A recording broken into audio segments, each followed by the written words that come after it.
Hey guys, today I'll be filling in the new updated 2020 electoral map for if Joe Biden would outperform in every single state by just 2%.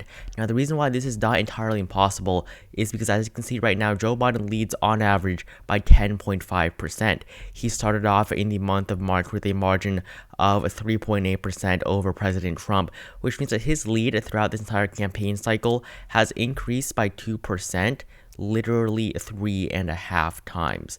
So that means that Joe Biden can definitely still see another 2% increase nationwide, and that would definitely help boost his numbers in many of these states as well. And just since the last debate, Donald Trump's numbers have fallen drastically. He started off by just being behind Biden by a margin of 7.1%. Biden is now up at 10.3%.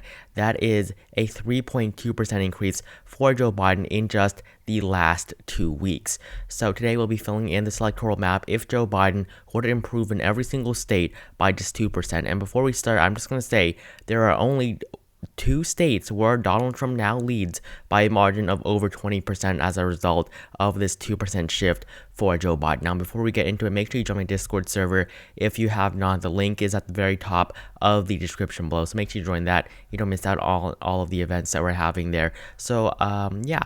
Moving on, now this electoral map, I will be going in alphabetical order, starting off with the state of Alabama, which to my surprise is actually still a safe state, plus 15.7 for Donald Trump after that 2% shift. This is followed by the state of Alaska. This is now plus 2.6% for President Trump. 2.6% in Alaska. That would be devastating for the Republican Party. The state of Arizona, Biden plus 5.7%. It would remain in the lean column, however, still a drastic increase from what sort of margin that Joe Biden would have expected, and this would be a strong flip for the former vice president.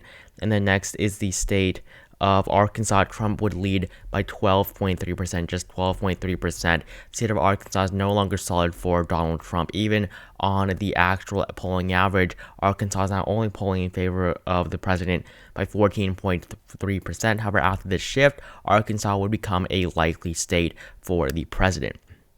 The state of California, Joe Biden would go on to lead by 33% after this. So this would be, a very strong victory for Joe Biden in the state of California. The state of Colorado would also become a safe state from from 13.1% up to 15.1%. Colorado, definitely a huge increase for Joe Biden. The first time Colorado would be solid for a Democratic candidate in decades. This is followed by the state of Connecticut, where Joe Biden would win this state by 27.7%. So very strong victory for Joe Biden there. His home state of Delaware, Joe Biden would win by 28.7%. So another very solid victory for the former vice president. This is followed by the District of Columbia, where Donald Trump would lose this state by a margin of 80%, which is basically identical to the margin that Hillary Clinton had over the current president in 2016.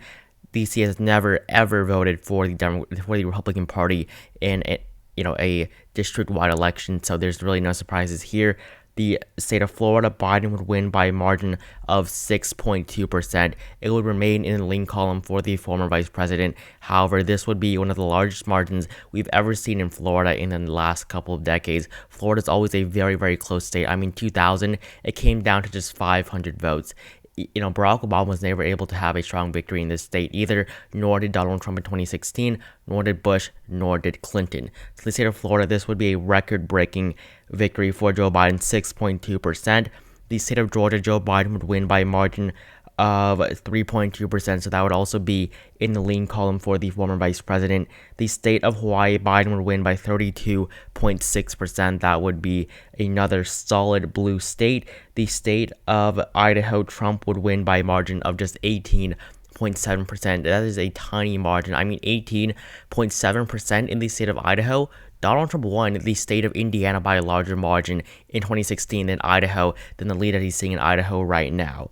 And then the state of Illinois, Joe Biden leads by a margin of 20.4%. That's going to be another solid blue state, the home state of Barack Obama. The state of Indiana, Trump plus 7.9%. 7.9% in Indiana, that is a tiny, tiny margin. That is literally almost a lean margin for the current president. So Indiana, likely margin. I mean, this is just the horrible shape that President Trump is in right now going into this election. This is followed by the state of Iowa. Biden would win this state by 2.2%. So that's going to go into the lean column for Joe Biden as well, joining his other four flips: Arizona, Georgia, and the state of Florida. And then next, the state of Kansas, Trump would win by, well, 5%. This is kind of depressing, honestly. 5% in Kansas, a state that was solid for the president in 2016, a state that has voted for the GOP in every single election in the past 4 or 5 decades. This would be a huge disappointment for Donald Trump if he would really win this state by just 5%. The state of Kentucky, the home state of Mitch McConnell, Trump would barely scrape by with a solid margin here, winning this state by 15.8%. The state of Louisiana, Trump would not be able to reach that 50% threshold. He would win by just 12.7%, making that another likely state in the South, joining the state of Arkansas. And then the state of Maine, Joe Biden leads by 14.9%, or would lead by 14.9% on the at-large vote, so that would be likely. He would win the first district by 34%, and then win the second district by a margin of 6%, so it's going to be likely, solid, and then lean for Joe Biden there in the state of Maine. The state of Maryland, Biden would win by a margin of 34.4%. Maryland, I don't know if I said Maine earlier, but I meant Maryland. Maryland would go to Joe Biden by 34.4%. And this is actually pretty surprising. The state of Massachusetts, the home state of Elizabeth Warren, would go to Joe Biden by a margin of 40.1%, the most liberal state in the entire country. And then next we have the state of Michigan, Biden plus 9.8%. That would be a strong, likely state and a flip from 2016, where Trump actually carried this state, that Joe Biden would win by 9.8% on this scenario. And then the state of Minnesota would hit 10%, plus 11% for Joe Biden if he would have increased by 2% off of his current margin as of right now. So Minnesota plus 11.1% for the former vice president. This is followed by the state of Mississippi, Trump plus just 11.8%. That's also going to be the third likely state in the Deep South. And then the state of Missouri, Trump plus 4.1%. 4.1% in a state that was solid for the president in 2016. I understand that this state used to be a bellwether state, and this state did only go to John McCain by 0.2% in 2016. But this state is still Missouri. It has become such a solid Democratic state, or Republican state at this point. Not Democratic. It has moved so much to the right since the 2008 election, where Barack Obama lost this state. Last Democrat to win it was Bill Clinton in 1996. So Missouri, this state has definitely gone so much to the right, and as of right now, it looks as if it's rebounding back to the left. And then this is followed by the state of Montana, where President Trump would win this state by a margin of just 6.2%. So Montana would also become a lean state for the current president. And then we have the state of Nebraska that is next. Trump would win the at-large vote by a margin of just 5.3%. It's a very solid margin for Donald Trump in 2016. Now just a lean margin. The first district would actually be a tie, but I will give it to President Trump as a tilt margin. He would lead by 0.0%, but I'll give it to President Trump. I don't think Biden has a chance of winning that district. There's only been one poll out of the first district, so I'm going to give President Trump the benefit of the doubt. And then the second district of Nebraska, Biden plus 13%. That's going to be a likely district for Joe Biden. And then for President Trump, the third district, there's no data, but I will give it to him. This is the most conservative district in the entire country, went to Donald Trump by the strongest margin in 2016. So that's going to be solid, even if Joe Biden improves by 2%. And then the state of Nevada, Biden would win this state by 8.4%. That would become a likely state, the state of Nevada. New Hampshire would then become a likely state as well, plus 13.4%. Very, very close to becoming a solid state for the first time in decades. The state of New Jersey, Biden would win by a margin of 21.6%. No surprises here. The state of New Mexico, Biden would win by a margin of 15.5%. So New Mexico would join the state of Colorado in the Biden column as a solid state. The state of New York, Biden plus 32.8%. So another solid 29 electoral votes. And this does put Joe Biden over 270 electoral votes, with most of his electoral votes actually coming from Joe Biden's safe states. And then the state of North Carolina, Biden plus 5.1. That's going to be a likely state, or lean state, not likely. But North Carolina, that would be a shocking margin for Joe Biden if he would have really win by just 5.1%. The state of North Dakota, this was really surprising to see. Biden would lose this state by just 18.3%. Trump would win this state by 18.3%, the state of North Dakota. So Trump campaign is in trouble right now. I mean, Ohio, Biden would win by 1.9%. Yes, this state did recently, just today, move into the Trump column, or yesterday as of when this video is going to be released. But yesterday, the state of Ohio was moved into the Trump column. He leads by 0.1%. However, this state is really going to go back and forth. And I think that at the end of the day, President Trump will carry it, but Joe Biden will get very, very close to this to Donald Trump's numbers. And we may even see a recount by default if it is less than 0.5% in the state of Ohio. In the state of Oklahoma, Trump plus 19.5%. This would be a solid state. I don't know why I put that as likely, but it would be a solid state, 19.5%. The state of Oregon, Biden would win by 21.5%. No longer a likely state from the polling map just a few weeks ago. Oregon is now a solid state as we expected. The state of Pennsylvania, Biden plus 8.9%. That's going to be another likely state for the former vice president, and again, another strong flip for Joe Biden.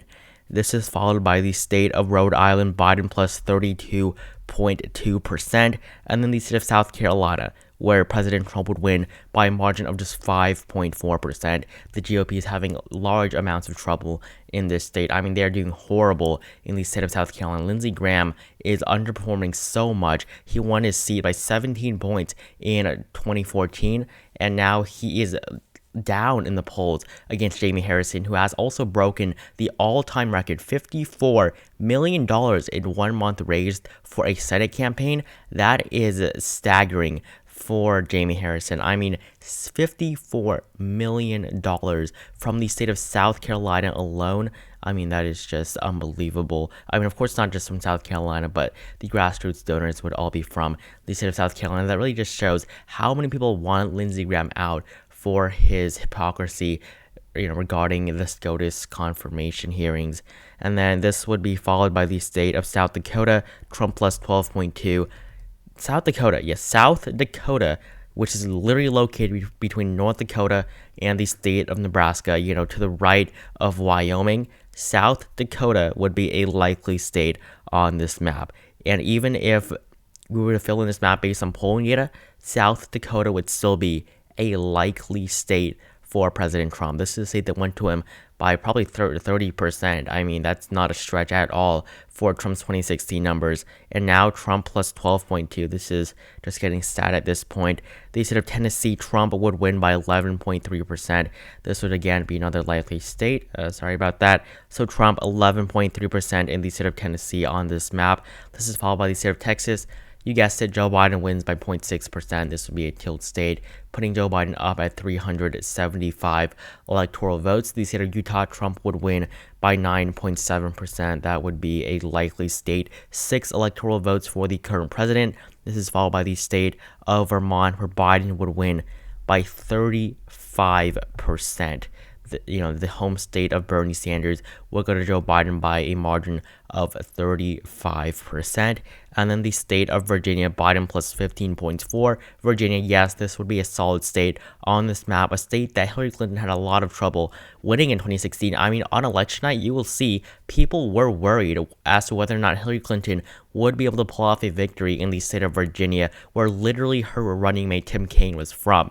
Tim Kaine was not a good candidate. He did not help Clinton. I mean, he was just basically a lesser known version of Hillary Clinton as a man. I mean, there were so many better candidates, candidates of color that Hillary Clinton could have used. I mean, the black turnout dropped for the first time in decades as a result of Hillary Clinton, and this time around with Joe Biden being very popular with African Americans. I would honestly say that he is, second or third most popular candidate with African Americans, with the exception of Barack Obama, obviously. But Joe Biden doing very well with African Americans. He did very well because of the African American support that he received in the state of South Carolina. This did save his campaign. South Carolina single-handedly saved his campaign, and with the endorsement of Jim Clyburn, all the way back during the Democratic primary, which now is months away, we're months behind. So South Carolina did save Joe Biden. Joe Biden is pretty popular, and a lot of it is due to his association with Barack Obama, with African American and voters of color. So then the state of Virginia is followed by the state of Washington. Biden, another solid state, plus 27.7%. The state of West Virginia, Donald Trump would win by 21%. So this is the first state, if you haven't noticed, this is the first state that President Trump leads in by over 20%. The first state, and then the state of Wisconsin, Biden plus 9.6%, so that would be another likely state. And then lastly, the state of Wyoming, Trump plus 31.8%. This would be the final state where Trump leads by a margin of over 20%. And wow, I can't believe it, I did not miss a single state on this map. So Biden, 413 electoral votes to Donald Trump with 125. Literally, these 125 electoral votes, these are literally the solid states from 2016. This is literally every single red state you see on this map was solid for President Trump in 2016, with the exception of the state of Alaska, which voted for President Trump by a margin of 14.4%, which is, I will just consider that to be solid, just 0.6% away. So literally every single red state on this map was dark red in 2016. Now you see Montana, Kansas, Missouri, South Carolina, and Alaska as lean states. South Dakota, Utah, not Kansas, Arkansas, Louisiana, Mississippi, Tennessee, and Indiana as likely states. There are literally 8 solid states for President Trump out of 50 on this electoral map. And this, the state of Nebraska isn't even a state, that's the 3rd district. So it's 7 states and 1 district that's solid for Donald Trump. For Joe Biden, he has Colorado and New Mexico and Virginia as solid states now. Nevada is a likely state. North Carolina, Georgia, Florida all lean, as well as Arizona and Iowa. Ohio is a tilt state for Joe Biden. New Hampshire is a very, very strong likely state. Not Montana, the state of Minnesota, Wisconsin, Michigan, Pennsylvania, all likely states. And, I did give Joe Biden that 2% increase, and it is a little bit biased against Donald Trump. He does have that 2% increase, but if we were to make this same map where Donald Trump were to increase in every single state by 2%, he would basically win all of his red states right now. He would also win Ohio, he would win Iowa, and he would win Georgia. And that is it. Or, he would win Texas, of course. So that is it. Literally, there would be really no change for Donald Trump. Barely a change. He would win 4 states that went to him by 8% in Ohio, almost 10% in Iowa, almost 9% in Texas, and then almost 6% in Georgia. So if I did this with President Trump, we would barely see a difference on the electoral map, which is why, it's much more, it's much better to take a look at how Joe Biden could do better, because Joe Biden is so surging in the polls as election night nears. He's doing even better and better. So he is really just breaking all of our expectations and doing much better than we thought, as the election is now just weeks away. We have less than 3 weeks to go, and yesterday was, of course, those 2 town halls, and there was supposed to be that presidential debate where President Trump just decided not to attend. He didn't want it to be virtual, and so they had 2 town halls on, I believe, NBC and ABC, I believe, at the same time, which I thought was kind of funny. But honestly, they're not going to do anything. They're not going to help President Trump. A town hall is not going to help President Trump as much as a debate. Even though it was going to be a town hall debate, it was still a debate. It's not going to help President Trump. It's not going to hurt Joe Biden. Not going to help anyone. Those 2 town halls, in my opinion. So really, it's going to be that last debate, and this really did hurt President Trump. The debate could have hurt him even more, as after the first debate, Biden's numbers shot up, but he needs that exposure. He needs to get voters to vote for him, and he needs to get more attention from the American people, because right now people are just going to vote for Joe Biden, and Donald Trump needs to do everything he can to get their attention and try to change that. And missing the debate, I think, was a tactical error on Donald Trump's part. Personally, I don't think he would have done that well, but I think that the chance that he would have to do well, I think he should have taken that chance, because right now this election is basically lost for the president. I mean, he's at 41.9% of the popular vote, while Joe Biden's up at 52.4%. So there's no doubt that Donald Trump needs to do a lot of work if he wants to really take back this election that people did expect him to win in the early months of March and April. So that is it for this video. 413 for Joe Biden, 125 for Donald Trump if you were to increase Joe Biden's polling average by 2% in every single state. And this is not my prediction. I just want to make that very clear. This is not my prediction. For those of you who may think that this is not my prediction, this is probably not going to happen. We might see some states like Ohio, Iowa, Georgia possibly flipping. Very small chance though. I mean, not small, but just less. I don't think it's too likely. I mean, there's around a 40-50% chance of these states flipping. Texas, I don't think so, but we'll see how the race changes, because the race can definitely still change a lot in the last final weeks until this election. So that is it. Make sure you vote. Do not be complacent. Make sure you vote for whoever you support. Doesn't matter who you support. Just vote for the candidate you want to be leading our country for the next 4 years. And that will be it for this video. Leave a like down below if you haven't. Subscribe to my channel if you haven't either. Leave your thoughts in the comments below, along with suggestions for videos you'd like to see from me in the future. Make sure you do not forget to join my Discord server, link at the very top of the description below, and I will see all of you guys in the next video.